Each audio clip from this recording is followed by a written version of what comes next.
साथियों, आप सभी को बहुत बहुत नमस्कार दिल की गहराइयों से। और रक्षाबंधन अभी निकला है, एक मिशन पे निकला हुआ हूँ कि कुछ लोगों की जर्नी दिखाने का प्रयास रहता है। आज ऐसी शख्सियत से हम आपको मुलाकात करा रहे हैं जो कि छोटे मुंह बड़ी बात मैं कहूँ, मैं उनके सामने जीरो बटा सन्नाटा हूँ। और ऐसे हम्बल स्वभाव के नेक दिल इंसान से हम आपको मुलाकात करा रहे हैं। और कम से कम मेरी जर्नी में क्या हुआ, कैसे मुलाकात हुई, सर से आज खुद जानते हैं। तो सर, पहले बहुत बहुत नमस्कार। जय सिया राम भाई, जय सिया राम। सर, मैं आपसे जानना चाहता हूँ, आप हिंदुत्व की आवाज उठाते हैं। भाई पहले मैं डांस वगैरह का वीडियोस बनाता था, डांस करता था, लोगों को कभी मतलब सिखाता भी था। ए टू जेड मेरा यही काम था, मुझे धर्म में भगवान में इतना वो नहीं था। फिर धीरे धीरे लोगों को देखता गया कि लोग अपने धर्म के लिए किसी भी हद तक गिर जाते हैं, कुछ भी कर देते हैं। तो हम स्वयं भगवान राम के शिष्य, हम बेटे उनके, हमारे पूर्वज, और हम उनके लिए कुछ ना करें, इसलिए हमने अपनी आईडी बंद कर दी डांस वाली। हम फिर धर्म के लिए आवाज उठाते गए। यहाँ तक हमारा साथ भी कोई नहीं दिया, घर वाले तक नहीं दिए, मम्मी खड़ी थी, हमेशा खड़ी थी, और कोई हमारा साथ नहीं दिया। फिर धीरे धीरे हम बनाते गए आईडी, लोगों का कमेंट्स आना, उल्टा सीधा गाली आना, बहुत कुछ आना। मतलब फिर भी पहले तो टेंशन होता था, निगेटिव सोचते थे अगर कोई गाली देता था। फिर हम सोचे कि गाली से क्या होता है, गाली से कोई फर्क नहीं पड़ता। हम पॉजिटिव सोचते गए। उसके बाद आपका देखा हमने, मैसेज आया, कई मैसेज आप किए सोशल मीडिया पे, मतलब हजारों मैसेज आ चुके थे कई लोगों के, लेकिन आप रोज मैसेज भाई भाई भाई। तो मैं एक दिन सोचा कौन है बंदा इतना मैसेज करता, आपके मैसेज मेरे को अच्छे लगे। फिर आपके आईडी में मैं गया, फिर चेक किया, फिर मुझे पता चला कि बंदा कोई डिसेंट है। फिर मैंने आपसे बात की अभी, तो आपने कहा भैया मुझे आपसे मिलना है। तो फाइनली मैं जयपुर आया, मैंने आपको बताया भी नहीं, लेकिन आप मेरा लोकेशन खोजते खोजते आप फाइनली मेरे से पहुंच ही गए। और बहुत बहुत धन्यवाद जो आप मुझसे मिलने आए रात के 9 बजे। Thank you so much. जय श्री राम। दिल से बहुत बहुत धन्यवाद। भैया, मेरा पहला सवाल आपसे रहेगा कि कैसे इस जर्नी की स्टार्ट हुई, कहाँ से, फिर धीरे धीरे कैसे सोशल मीडिया आपके जीवन में आया। भाई पहले तो इतना इंटरेस्ट नहीं रहता था, क्योंकि घर वाले, मैं एक राजपूत परिवार से हूँ, तो वहाँ ज़्यादातर जानते हो क्या होता है, पढ़ाई लिखाई करो, ज़्यादा किसी से फालतू बोलना चालना ऐसा कुछ नहीं। लेकिन लोगों को देखता गया अपने बीच कि मतलब धर्म को लेकर अगर हम कुछ करते हैं, कल को हम धर्म के लिए अगर मर भी जाए तो हमें कोई डर नहीं है। क्योंकि एक इंडियन आर्मी अपने देश के लिए, वो अपने पूरे भारत के लिए वो मर जाता है, बॉर्डर पे शहीद हो जाता है, तो उसको क्या मतलब, वो अपने देश के लिए उसको खुशी मिलती है। तो हम यार अपने धर्म के लिए कुछ नहीं कर सकते, हम अपने धन के लिए आवाज नहीं उठा सकते।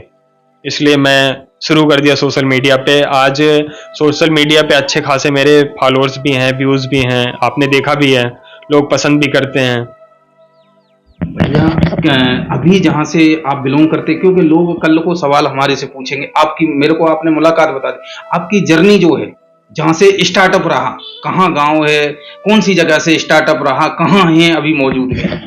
भाई मेरा घर जो है वो अयोध्या है, मैं अयोध्या से रहने वाला हूँ। बट मैं अभी 2 साल हुआ है, मैं दिल्ली शिफ्ट हो गया। पहले मुंबई भी था कुछ दिन, मेरी पैदाइश मुंबई की हुई, अयोध्या गांव है मेरा। फिर उसके बाद हम यहाँ दिल्ली शिफ्ट हो गए। तो दिल्ली शिफ्ट होने के बाद देखा लोगों को, फिर दिल्ली मैंने जब शिफ्ट हुआ तो मैं डांस वांस की वीडियो तो बनाता था। बहुत परेशानियां आई, फोन नहीं रहते थे, फोन के टच फूटे रहते थे। एक फोन आया था, कभी उसका बैटरी बैठ जाए, कैमरा खराब है, तो लोगों को देखूं वीडियो बनाते एडिट करते, तो खुद को दुख होता था कि मतलब मैं क्यों नहीं ले पा रहा हूँ। ऐसा नहीं है, घर वाले ले सकते थे लेकिन नहीं लेते थे कि बिगड़ जाएंगे ऐसा कुछ। तो मैंने खुद के दम पे फोन लिया, अभी मैंने फोन भी खरीदा अच्छा खासा, और फिर सोशल मीडिया से अच्छा खासा मेरा सिस्टम भी बैठ गया है। अब मुझे कोई परेशानी नहीं है। परेशानी है तो सबको उठाना पड़ता है, हर एक चीज में परेशानी होती है। आप नौकरी कहीं करोगे तो आपको वहां परेशानी उठानी पड़ेगी, आप वीडियोस बनाओगे परेशानी। और लोगों का वो तो कहते रहते हैं भाई, वो बिल्कुल मत सोचो, मैंने आपको ये चीज पहले ही बताया है। आप जैसे आप वीडियो बना रहे हो, आपको कोई चीज करना आगे, तो आप एक ही कंटेंट पकड़ो। आप डांस का पकड़ो तो डांस का ही पकड़ो, आप भाषण दे रहे हो तो भाषण दो, आप पॉलिटिक्स में हो तो पॉलिटिक्स ही बोलो, एंड पढ़ाई के लिए बोल रहे हो तो पढ़ाई के लिए बोलो। ये नहीं है कि आप कभी डांस करो, कभी राजनीति की वीडियो डाल दो, कभी कुछ डाल दो, ऐसा कुछ नहीं होता। सोशल मीडिया ऐसी चीज है जो आपको यहाँ से यहाँ पहुंचा सकती है, बट उसके लिए आपको मेहनत करना पड़ेगा, टाइम देना पड़ेगा। ये नहीं कि आप 6 महीने वीडियो डाल दो उसके बाद कह दो कुछ हुआ ही नहीं, रिच नहीं हुआ, ये नहीं हुआ, तो ऐसा कुछ नहीं होगा भाई। भैया, एक चीज और मैं आपसे जानना चाहूंगा कि जब आपने शुरू-शुरू में स्टार्टअप किया होगा, तो आज लोग 90% लोगों का सवाल रहता है कि भैया मेरी वीडियो कोई देखता नहीं, लोग मेरे व्यूज़ आते हैं, कभी 50 आ गए, 100। तो ऐसे आपका शुरुआत दौर क्या रहा होगा? कितने व्यूज़ आते थे हर वीडियो पे? भाई जब मैं पहली वीडियो डालता था तो मेरे 16 व्यूज आते थे, 20 व्यूज आते थे। तो फिर एक ये सिस्टम था, कोई कहता था शेयर करो, तो खुद से जब शेयर करो वीडियो तो अच्छा नहीं लगता था कि किसी के पास शेयर करो, वो तुम्हें सब्सक्राइब करे, वो तुम्हें लाइक करे, कमेंट करे, उससे बोलो, तो ये चीज अजीब सा लगता था। मैं सोचा कि मैं ऐसा कंटेंट बनाऊं, ऐसा चीज बोलूं कि खुद से लोग मुझसे जुड़े। तो मैं करोल बाग में एक मंदिर है, हनुमान मंदिर, जो कि हर मूवियों में आते रहते हैं, उसका वीडियोस फोटो आप देखे होंगे ज्यादातर मूवियों में। तो मैं सुबह सब सोए रहते थे, मैं सुबह 6 बजे वहां जाता था। एक भाई था, उसको लेके 6 बजे जाते, तो वहां मैं वीडियो बनाता था 6 बजे 7 बजे। फिर वहां से मैं आता था, फिर मैं अपना खाना वगैरह बनाता था, फिर तैयार होता था, फिर ऑफिस जाता था, फिर पूरा दिन ड्यूटी, फिर रात में आना खाना बनाना। मेरी ऐसे धीरे धीरे करते करते मेरे पहले 200, 400, 500, 1000, अब अच्छे खासे व्यूज मेरे जाने लगे हैं, 50,000 आपने देखा भी है। अब मतलब नहीं टेंशन रहता। पहले मैंने बहुत मेहनत किया वीडियो को लेके, अब फाइनली अभी और भी करना है। अपना भी मन करता है कि अपने साथ बाउंसर चले, कई लोग चले, भौकाल हो तगड़ा, अच्छा लगता है। मुझे बस इतना करना है कि मुझे वीडियो से इतने आगे होने हैं कि मेरे थ्रू 4 लोग का घर चले। आजकल जो रोडों पे बच्चे बैठे रहते हैं, किसी को खाने का नहीं रहता, किसी को पीने का नहीं रहता, दुख होता है मुझे यहाँ। जैसे आपने बताया था कि भैया जब आप वीडियो बनाते हैं तो मुझे टेंशन रहता है कि कल को आपको कोई उठा ना ले, कोई आपको मार ना दे। मुझे नहीं फर्क पड़ता, अगर मुझे धर्म के लिए मरना भी पड़े तो मैं मर जाऊंगा। भैया एक चीज और आपसे जानना चाहूंगा मैं कि आज जो युवा पीढ़ी है वो नौकरी की तरफ बड़ा भाग रही है, नौकरी की चकाचौंध भरी दुनिया में। मैं आपसे एक बात पूछना चाहता हूँ, आज अगर आप पूरे भारत का भ्रमण करते, अगर आप कहीं जॉब करते होते, क्या ये पूरे भारत का भ्रमण कर पाते? नहीं नहीं, ऐसा कुछ नहीं होता। अगर हम जॉब करते तो मैं बता दूं, जॉब को लेके आजकल ज्यादातर आप सुने हैं कि लोग कहते हैं भाजपा सरकार आ गई, जॉब नहीं मिली। Point of view, but suppose that ये किसी को नहीं पता है। आप चाय की दुकान पे बैठ के 5 वाला चाय पी के राजनीति कर रहे हो तो आपको नौकरी मिलेगी?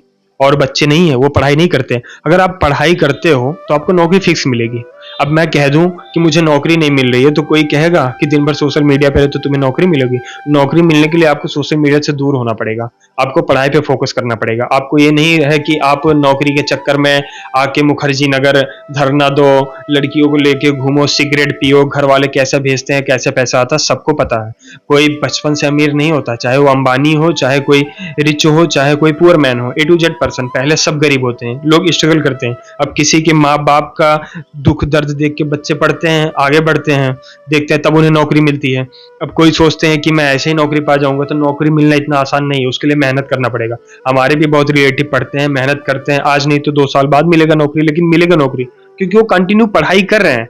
अब आप ये आजकल की, ये मैं देखता हूँ, ये छपरी छाप, ये लोग सोशल मीडिया पे वीडियो डालते हैं, मोदी तो नौकरी नहीं दे रहा, योगी नौकरी नहीं दे रहा। नौकरी कहाँ से देगा? तुम्हें हाथ में देगा नौकरी? उसके लिए तुम्हें पढ़ना पड़ेगा, मेहनत करनी पड़ेगी, संघर्ष करना पड़ेगा। ये सोचो आपकी सोशल मीडिया पे मैं वीडियो डाल रहा हूँ हाईलाइट होने के लिए, तो ऐसे नौकरी नहीं मिलेगा, इतना आसान नहीं है। नौकरियां बहुत हैं, आप उसके लायक बनिए। भैया आज किसी को गाली देना बड़ा आसान है, लेकिन उन्हीं लोगों से जो आज मोदी और योगी जी को गालियां देते हैं, अगर उनसे उनकी 10 अच्छाइयों के बारे में पूछे तो लोगों पे जवाब नहीं होता। इस बारे में क्या कहेंगे? मैं आपको बता दूं, मैं ये पूरा लिस्ट रखा हूँ, मैं इसको क्रॉप कर दूंगा आजकल। एक सेकंड,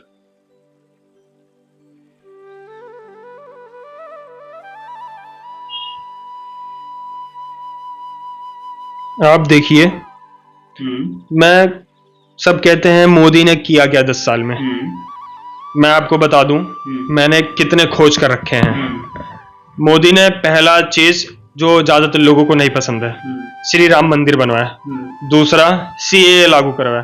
तीसरा, नया शिक्षिता नीति। चौथा, धारा 370। पांचवा, 3 तलाक। छठवा, GST 1 नेशन 1 टैक्स। और रहा 7वां, महिलाओं को खुले आम में शौच से मुक्त। आप देख सकते हैं, चाहे हमारे घर की, आप घर की, सब एक समान। और 9, महिलाओं को जहरीले धुएं से मुक्त कराया, जो सब जहरीला धुआं होता था, ये हमारे मोदी सरकार ने करवाया। जो लोग कहते हैं कि मोदी ने कुछ नहीं कराया, और सुनिए काम आप, संसद में 33% महिलाओं को आरक्षण दिया। गरीबों के सिर पर छत है, करोड़ों को नल से पानी है, आयुष्मान भारत है, स्वच्छ भारत मिशन है, दुनिया की 5वीं अत्यधिक शक्ति है, भ्रष्टाचार मुक्त सरकार है, एमएसपी पर फसलों का खरीद है, पहले दलित राष्ट्रपति अब आदिवासी राष्ट्रपति हैं। आप देख ही रहे हैं कौन है। केंद्र सरकार की वैकेंसी में ओबीसी को आरक्षण है अच्छा खासा। ये लोग रैलियां निकाल रहे हैं, लेकिन सबसे ज्यादा सुविधा इन्हें भाजपा सरकार में है। गुलामी से आप मुक्त हो, पहले आप गुलामी करते तो उससे एकदम मुक्त हो। उसके बाद एक देश एक चुनाव पर कारगर कदम, फ्री राशन है आपका, सशक्त सेना है, आधुनिक हथियारों का स्वदेशी निर्माण है, विदेशी एनजीओ में नकेल है, एफसीआरए मजबूत देश विरोधी एनजीओ गायब, नक्सलियों पर नकेल, विदेशी मशीनों पर नकेल, स्वदेशी टिके फॉर्मन लंबी में झटका, अंतरिक्ष पर कब्जा, चंद्रमा पर चंद्रयान 31 आपने देखा है, आईआईटी की भरमार है, हर राज्य में एम्स है, कोई राज्य बचा जहां एम्स ना हो। फिर भी किसी को नहीं दिखता। फिर विश्व गुरु बनने के योग है, हमारा भारत विश्व गुरु बनने के पूरा योग है। आज नहीं तो कुछ दिन बाद बनेगा, लेकिन बनेगा, वो भी भाजपा सरकार की वजह से बनेगा, नहीं तो नहीं बनेगा। फिर विश्व गुरु बनने के योग हो गया। भ्रष्टाचार मुक्त मिनिस्ट्री है, कितनी मिनिस्ट्री में भ्रष्टाचार रहता था। जीरो बम धमाके हैं, दुनिया में दूसरे नंबर पर मोबाइल मैन्युफैक्चरिंग अपना भारत है। कितनी बड़ी दुनिया है, देश कितना बड़ा है, दूसरे पे है। 100% रेलवे विद्युतीकरण की तरफ से अग्रसर है।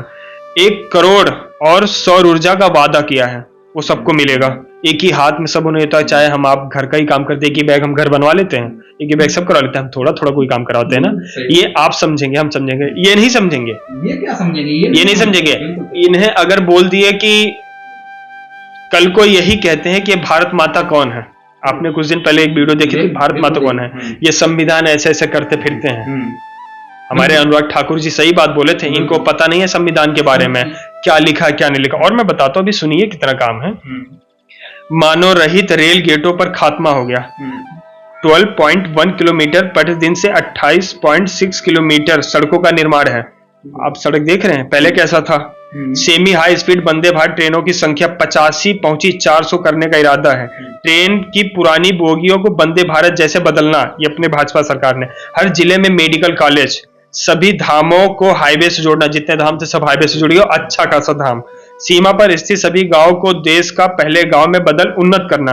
बुलेट ट्रेन, बड़े शहरों को मेट्रो से जोड़ना, यूपीआई अपना गया। कोविड हैंडलिंग और मुफ्त टीकाकरण किसी ने किया था आज तक? सरदार पटेल और भगत सिंह को सम्मान देना, आज तक किसी ने दिया था सम्मान? भारत जन धन आधार मोबाइल जेएम ऑनलाइन ट्रांजैक्शन में विश्व गुरु है, सबसे ज्यादा ऑनलाइन ट्रांजैक्शन अपने भारत में होता है। और मैं आपको बता रहा हूं, आतंकी विरोधी प्रावधान को सतर्क करना, पाकिस्तान को विश्व स्तर पर अलग थलग कर दिया पूरा। नमो ट्रेन, रिजर्व डॉलर को उच्च स्तर पर पहुंचाना, राफेल का भारत आना, जन धन योजना, सर्जिकल स्ट्राइक, किसान सम्मान निधि, सबसे पहले वही जाते हैं जिनके बच्चे कहते हैं मोदी ने किया क्या, सबसे पहले उन्हीं के घर वाले जाते हैं। पीएम गरीबी Kalyan Yojana, digital India, smart city, Namami Gange योजना, नया संसद भवन, आदर्श ग्राम योजना, कौशल विकास, कृषि उन्नत योजना, प्रधानमंत्री जीवन ज्योति बीमा योजना। कितना काम चाहिए? 70 मैं गिना चुका हूं आपको टोटल, और भी गिनाते रहूंगा तो आपका रात हो जाएगा पूरा। ठीक है, तो मैं एक चीज और चाहता हूं सर आपसे जानना कि देखिए, जिसको जो काम है बोलना वो बोलेगा ही बोलेगा, उसमें कुछ नहीं हो सकता। देखिए लेकिन आज किसी की बुराई करना बड़ा आसान लगता है, लेकिन उन्हीं लोगों से जब पूछा जाता है ना, तो उनकी दादी मर जाती। ऐसे लोगों के लिए क्या कहना चाहेंगे सर? मैं ऐसे लोगों के लिए एक ही चीज कहना चाहूंगा कि अगर पानी हो तो डूब के मर जाए वो। क्योंकि मैंने देखा है जो कहते हैं मोदी तोर है, योगी तोल है, जेपी नड्डा तोर है और ये अमित शाह चोर है, सबसे पहले 2000 निकालने उन्हीं के घर वाले जाते हैं बैंक में, सबसे पहले राशन लेने वही जाते हैं, सबसे पहले दवा दर्पण कराने वही जाते हैं फ्री के आयुष्मान कार्ड से। और बच्चे उनके कहते हैं मोदी चोर है। हमें दुख नहीं होता कोई हमारे प्राइम मिनिस्टर को गाली देता है, कोई हमारे मोदी की मीम्स बनाता है, कोई हमारी योगी जी की मीम्स बनाता है, हमें दुख नहीं होता। आज ये यूपी वालों को देख लो, जिनके लिए मोदी जी क्या क्या नहीं किए, यूपी वालों ने चुनाव में अपना दिखा दिया। दुख नहीं हुआ हमें कि जहां से पूरा परसेंट पता था कि इतनी सीटें आएंगी, वहां कहां भिजवा दिए, कितना नीचे कर दिया योगी जी को। हमें भी कष्ट होता, दुख होता है, लेकिन हम सोचते हैं ये लोग को दिखता नहीं। जो पार्टी कल एक दूसरों की मां बहन करती थी, आप देख लीजिए, ओबीसी को देख लीजिए, ओवैसी है, राहुल गांधी है, अखिलेश यादव है, मायावती है और ये चंद्रशेखर आजाद, ये लोग एक दूसरे को कितनी गालियां देते थे। ये एक क्यों हो गए? ये किसी को नहीं दिखता, इसका कारण नहीं दिखता लोगों, क्यों एक हो गए? मोदी हटाने की। मोदी जी को हटाने के लिए, और फिर भी नहीं हटा और फिर भी नहीं हटा। और ये एक 99 सीट ला कर ये इतने खुश हैं, और हम 132 क्रॉस कर दिए फिर भी हमें टेंशन हुआ। एक अकेले हम 132 क्रॉस कर दिए, और ये हमें हमारे अंधभक्त बोलते हैं। कम से कम हमें ये खुशी होती है, अन्न हटा दो तो हम भक्ति तो हुए, भक्ति है। चमचे तो नहीं है इसमें, तो चाह हटा दो फिर भी चे रहोगे चमचे। तो सर